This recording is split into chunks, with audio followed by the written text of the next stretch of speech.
এই সাইডে বেশি ওর, হ্যাঁ এই সাইডে বেশি। ওই সাইডে বেশি দেখলে, এ সাইডের ডাকে দেখলে এবার ও সাইডেরটাও বাইর করবান।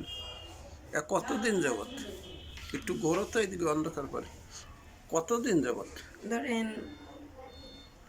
6 মাসের বেশি হয়েছে। ঔষধ খাইছো কিছু? না, ওষুধ তো খাই নাই। গাম লাগলে চুলকায় বেশি। হ, গরু গোস্ত চিংড়ি মাছ খাওয়া নিষেধ। গরু গোস্ত আমি তো চিংড়ি খাই মাছে নাই। অ্যালার্জি, ওই পেশারটা বাইর করে। গরু গোস্ত চিংড়ি মাছে অ্যালার্জি বেশি হয়। এই যে,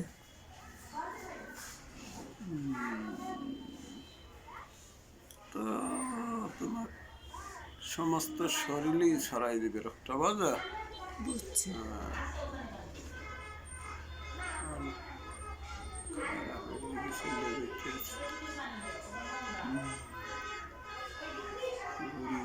আবার বেশি চুল বেশি।